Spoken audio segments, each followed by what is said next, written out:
boy's science project forces town to evacuate. She couldn't understand what her son was doing. He struggled to carry heavy objects into the back of her car. He put the key in the ignition and left, going somewhere off the grid. He needed to destroy the evidence before he was caught, but he was caught in the end.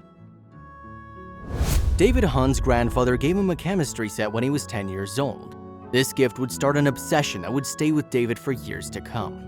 David's curiosity for chemistry only strengthened as the years went by, as did his boldness for more dangerous experiments. David's parents separated while he was still young. He felt little support from them, but at least his grandfather was always there for him, and with that started the chemistry fascination. Also, if you have not done so already, please subscribe to our channel and click that notification bell to get inspired by these real-life stories every day. Now, back to the story.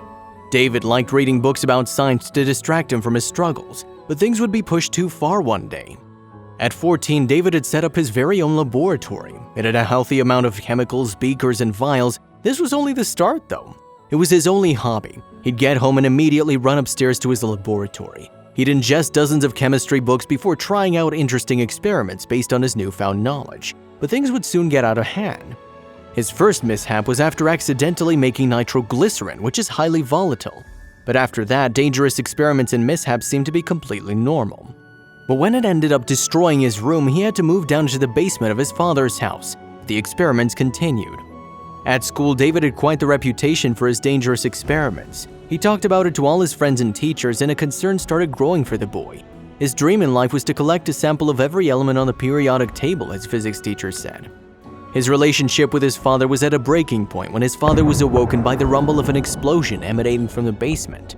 He found David half-conscious on the floor. He was seriously concerned for him and thought his experiments would be his downfall and banned David from experimenting. David decided to move in with his mother to continue his experiments. He found her potting shed the perfect place for a new laboratory. His mom would let him get away with more than his father did, but when she would show concern and asked what he was doing, he replied quite strangely through his gas mask. He would say things like, "One of these days we're gonna run out of oil," and keep giving her a complicated answer full of jargon she didn't understand. She didn't think much of it at the time, but it would prove to have grave consequences that neither of them was aware of.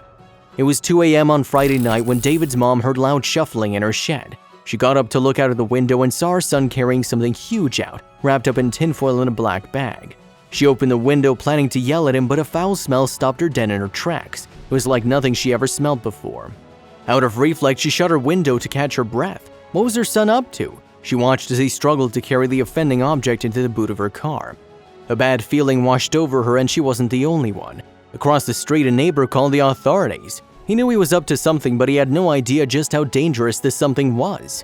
When the police stopped David, he was in a state of panic. He intended to drive to a desolate place and drop the object off there. David had built a radioactive reactor that was fully detectable a whopping 2 blocks from his lab. The radioactive that leaked from his science experiment was off the charts. It was the kind of stuff people fled Chernobyl for. The police asked David to show them what was under the tinfoil. He tried to explain that it was radioactive and no one should go near it.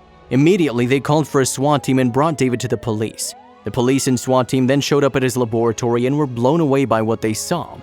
David's laboratory was full of illegal materials which he attained by assuming a false identity as a physics teacher. His radioactive experiment left officials to declare the area deemed unsafe, and the whole neighborhood had to be evacuated for health and safety. What happened to David? David was soon reprimanded for carrying out such a dangerous experiment and costing the city $60,000 to clean up the radioactive materials that lingered in his neighborhood. David put 40,000 locals at risk, but luckily everyone escaped from this catastrophe unharmed. David tried to continue his love for science in a safer way, but whether he succeeded or not is a whole other story. If you like the video, please give it a thumbs up and consider sharing it with someone who may find it interesting too. Thanks again, and we'll see you in the next one.